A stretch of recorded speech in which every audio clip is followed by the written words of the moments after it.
और इस चैप्टर का जो हमारा चल रहा है फिलहाल, इस चैप्टर का one of the most important topic है जिसके चांसेस हैं आने के न्यूमेरिकल में भी और थ्योरी में भी। टॉपिक का नाम है इन्वेस्टमेंट मल्टीप्लायर। इन्वेस्टमेंट मल्टीप्लायर कहता है कैसे एक छोटी सी इन्वेस्टमेंट जो कि एक्स्ट्रा इन्वेस्टमेंट के रूप में करी गई है उससे देश की नेशनल इनकम मल्टीपल टाइम्स बढ़ जाती है।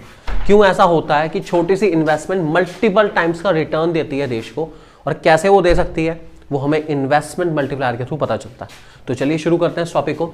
Investment multiplier means that an initial increment in investment, initial means थोड़ा सा ही increment in investment increases the final income by many times.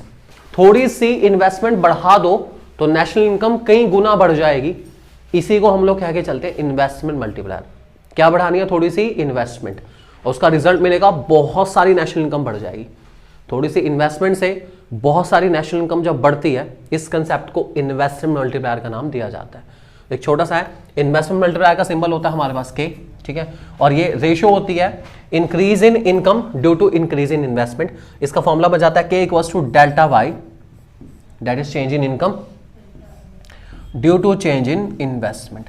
कैसे एक छोटी सी एक्स्ट्रा इन्वेस्टमेंट देश की इनकम को मल्टीपल टाइम्स लेकर आ जाती है, इसी कंसेप्ट का नाम है इन्वेस्टमेंट मल्टीप्लायर। इस पे जब भी क्वेश्चन आएगा आपको इसमें बकायदा विद शेड्यूल एक्सप्लेन करना होगा। आपको शेड्यूल बना के दिखाना है अपने आप, सेल्फ इमेजिनरी सेल्फ एक्सप्लेन आप शेड्यूल बनाएंगे प्रॉपर, नंबर तब आपको पूरे मिलेंगे। बिल्कुल चांसेस है 6 मार्क के लिए बहुत एक्यूरेट क्वेश्चन है जिसमें आपको शेड्यूल बना के दिखाना पड़ेगा। शेड्यूल की वेटेज ऐसे क्वेश्चन में एटलीस्ट कम से कम 3 to 4 मार्क्स रहती है। तो अगर ये 3-4 नंबर का शेड्यूल बना दें आप 6 नंबर के क्वेश्चन में, बहुत अच्छे नंबर आपको मिल जाएंगे। चलिए एक शेड्यूल बना के देखते हैं कैसे थोड़ी सी एक्स्ट्रा इन्वेस्टमेंट से देश की नेशनल इनकम बढ़ जाती है, वही हमें समझना है।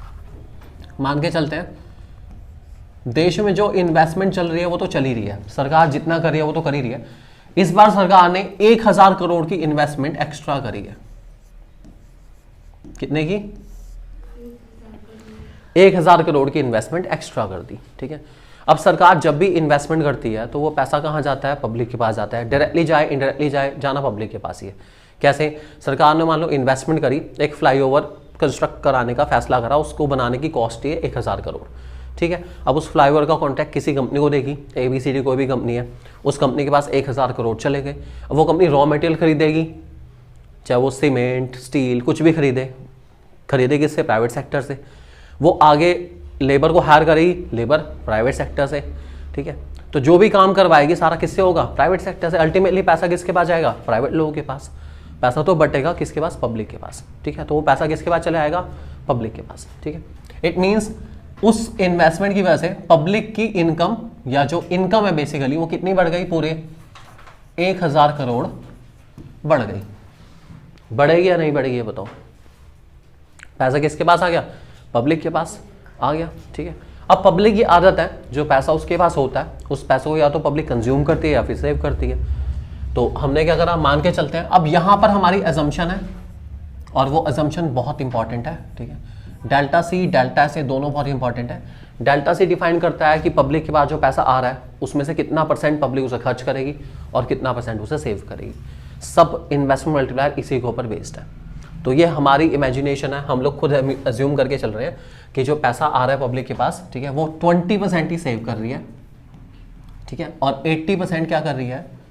कंज्यूम, ठीक है।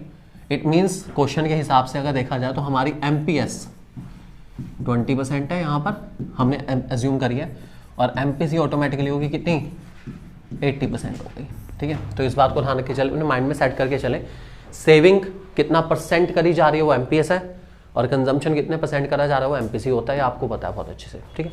चलिए, तो 1000 करोड़ का सरकार सबसे पहले जो हमारे पास आया है, लोगों के पास इनकम के रूप में आया है, जो सरकार के द्वारा दिया गया है, डायरेक्टली इंडायरेक्टली पब्लिक के पास आया, लोग उसको 80% कंज्यूम, मीन्स 1000 करोड़ का 80%, 800 करोड़ पे लोगों ने क्या कर लिए? कंज्यूम कर लिए, और 200 करोड़ ऑटोमेटिकली क्या हो गए? सेव। ये हमारा स्टेप 1 राउंड 1 हो चुका है। क्या हो गया है?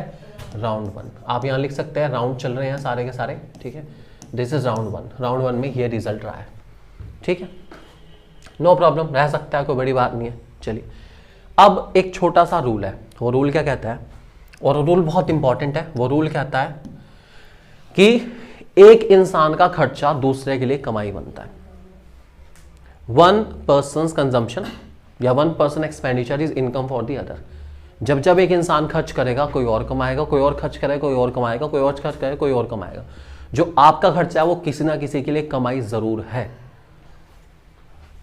आप खर्च करते हैं, कोई कमा रहा है। आप इंटरनेट का रिचार्ज कराते हैं, कंपनीज कमा रही है। आप चिप्स खाते हैं, कंपनी कमा रही है। आप जो भी चीज़ों को आप खर्चों में लिखते हो उससे कोई ना कोई इंसान डेफिनेटली कहाँ लिख रहा है, अपनी कमाई में। For every debit there is equal and opposite credit, कहीं ना कहीं तो होगा ही होगा, पक्की बात है। तो वही रूल है, किसी का खर्चा किसी लिए क्या बन जाएगी, कमाई। तो जितना भी खर्चा आप कर रहे हैं यहाँ पर, वही पैसा लौट के वापस आएगा कहाँ पे, देश की इनकम में। ये पैसा वापस आ गया कितना, 800 करोड़ वापस आ गया। जो सेव कर लिया वो इकोनॉमी से आउट हो गया, वो पैसा तो चला गया, ठीक है।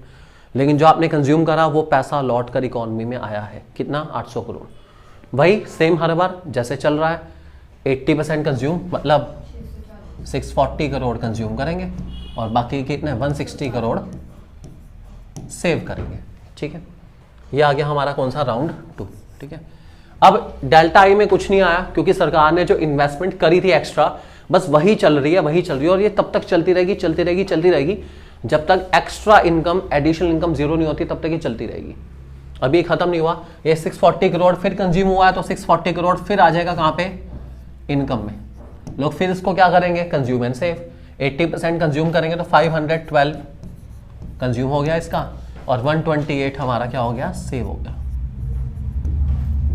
ठीक है। फिर ये 512 वापस आ गया और ये ऐसा ही चलता रहा, चलता रहा, चलता रहा। इधर भी यही रिस्पेक्टिवली ये चलता रहा, चलता रहा, चलता रहा, ठीक है। अब मेन हमारा जो एंडिंग रहती है कि इनके टोटल कितने कितने आए होंगे। It means total of incremental income, कितनी इनकम देश की बढ़ गई, कितना कंजम्पशन बढ़ गया देश में, और कितनी सेविंग बढ़ गई देश में, हमें इनके टोटल लिखने हैं, ठीक है। अगर मैं यहाँ बात करूँ इंक्रीज इन इन्वेस्टमेंट की, तो भाई यहाँ तो 1000 करोड़ ही है, यहाँ पे कुछ और आया ही नहीं बिल्कुल भी, तो यहाँ तो 1000 करोड़ ही है, ठीक है। अब चैलेंज और बहुत बड़ा जो बहुत इंपॉर्टेंट टास्क हुआ है कि इनकी वैल्यूज कितनी है। तो यहाँ पर कुछ फॉर्मूलाज का यूज होना है जो कि बहुत इंपॉर्टेंट है, ठीक है। के का एक फॉर्मूला अभी हमने लिखा था पीछे कि K is equals to delta Y upon delta I, ठीक है। अब यहां पर आपके पास डेल्टा आई तो है, डेल्टा आई का टोटल तो दे रखा है 1000 करोड़, कोई दिक्कत नहीं। लेकिन के की वैल्यू कितनी है मुझे नहीं पता। जब तक के की वैल्यू नहीं होगी तब तक मैं डेल्टा वाई निकाल नहीं सकता। तो के की वैल्यू मुझे निकालनी पड़ेगी। के की वैल्यू निकालने के लिए एक फॉर्मूला बहुत इंपॉर्टेंट है हमारा कि K is always equals to 1/MPS। के जो है वो अमाउंट और सेविंग, जितनी आप सेविंग करते हो परसेंटेज में, उसके हमेशा इनवर्सली प्रोपोर्शनल रहता है आपके सामने। तो के का फॉर्मूला है 1/MPS, ठीक है। एमपीएस क्वेश्चन में गिवन है, बिल्कुल गिवन है, हमने ऊपर ही लिख दी थी, कितनी है 20%। तो रख लेते हैं इसको फटाफट, के इक्वल्स टू 1/20। परसेंटेज है तो अपॉन इंटू 100 हो जाएगा आपको ऑटोमेटिकली, या फिर आप बेटर है कि इस परसेंटेज को पहले ही हटा दो। आप ऐसे भी लिख सकते हैं के इक्वल्स टू 1/0.2, क्योंकि परसेंटेज हटा के ये क्या लिखा जाएगा 0.2 लिखा जाएगा। आपकी मर्जी है, परसेंटेज वाला अप्लाई करना है तो इंटू 100 होगा ऊपर, और अगर परसेंटेज हटा के अप्लाई करना है तो 1/0.2 रखा जाएगा, क्योंकि हम ऐसे ही रखते हैं। आपको पता ही, हमने कंजम्पशन की इक्वेशन, सेविंग की इक्वेशन में इसको ऐसे ही रखा है। तब भी दोनों से वैल्यू सेम ही आएगी, कितनी 5, और इधर भी देखा जाए तो कितनी आएगी 5। इट मीन्स के की वैल्यू हमारे पास कितनी है 5। चलो अच्छी बात है, यहाँ से कुछ तो हमें पता चलेगा के की वैल्यू कितनी है 5, ठीक है। के की वैल्यू 5 है हमारे पास। अब यहाँ पर इस फॉर्मूले के अंदर लेकर आते हैं वैल्यू को, फटाफट जल्दी, ठीक है। के की value 5 equals to delta Y मुझे निकालना है, और डेल्टा आई की वैल्यू कितनी है 1000 करोड़ आपको क्वेश्चन में दे रखी है, ठीक है। ये डिवाइड उधर जाके मल्टीप्लाई बन जाएगा। इससे हमारा डेल्टा वाई की वैल्यू कितनी आ गई, पूरे 1000 इंटू 5, 5000 करोड़। तो हमारा डेल्टा वाई है पूरे 5000 करोड़ का। इसका मतलब यहाँ पर पूरा 5000 करोड़ रुपया आने वाला है, ठीक है। हर बार 80% कंज्यूम करा गया था, तो इस 5000 करोड़ का भी 80% ही यहां पर कंज्यूम होगा। तो 5000 करोड़ का 80% दैट इज 5000 इंटू 80/100 निकाल के देखेंगे तो आएगा पूरा 4000 करोड़ पे। यहाँ पे मैं हम 4000 करोड़ लिख देंगे, ठीक है।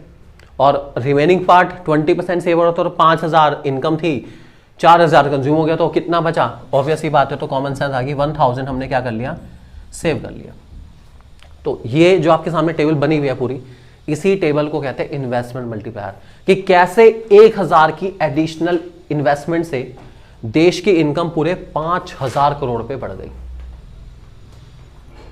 ठीक है, और यहां पर अगर आप ध्यान से देखें तो इन्वेस्टमेंट मल्टीप्लायर की वैल्यू जो 1000 के 5000 हुए हैं ना, ये 1000 के 5000 मतलब एक का जो 5 हो गया, ये कुछ और नहीं है, एक का 5 करने की पावर है इन्वेस्टमेंट मल्टीप्लायर में। ये चाहे तो एक का 10 भी कर सकता है, एक का 20 भी कर सकता है, बस लोग साथ दें, लोग ज्यादा से ज्यादा कंज्यूम करें। लोग जितना ज्यादा कंज्यूम करेंगे उतना ज्यादा हमारा इन्वेस्टमेंट मल्टीप्लायर की वैल्यू ऑटोमेटिकली बढ़ती चली जाएगी, बढ़ती चली जाएगी और बढ़ती चली जाएगी।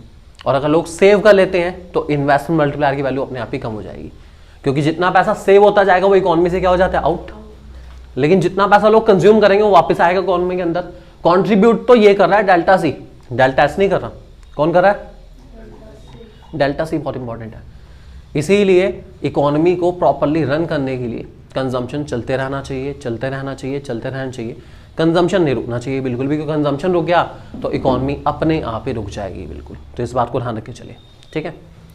अब अगर हमें बाय चांस 1% है चांस कि अगर इसको ग्राफिकली बनाना हो तो क्या है, कुछ नहीं, बहुत सिंपल है।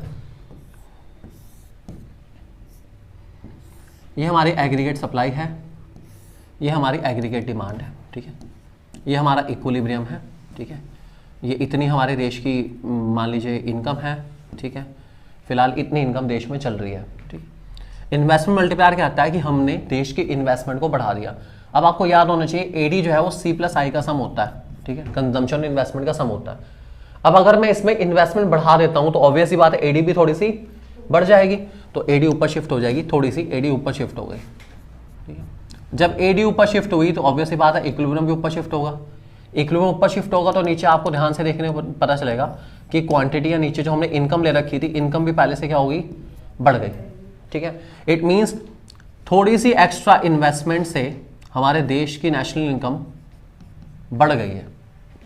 तो ये जस्टिफिकेशन है मल्टीप्लायर की कि एक्स्ट्रा इन्वेस्टमेंट से एक्स्ट्रा इनकम मिलेगी देश को, इसीलिए इन्वेस्टमेंट करनी देश में बहुत ज़्यादा ज़रूरी है, ठीक है।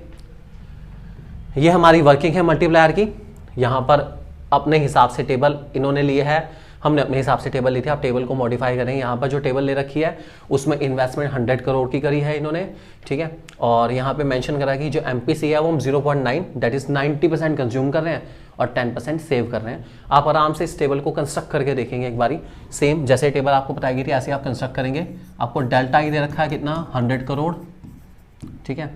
MPC आपको मेंशन कर दी 90%, तो ऑटोमेटिकली MPS कितनी हो गई, 10%, ठीक है। इसका रिजल्ट आप चेक करेंगे, रिजल्ट पता आएगा कि टोटल इनकम में 1000 करोड़ का रिटर्न आने वाला है। चेक करो 1000 का रिटर्न आता है या नहीं आता।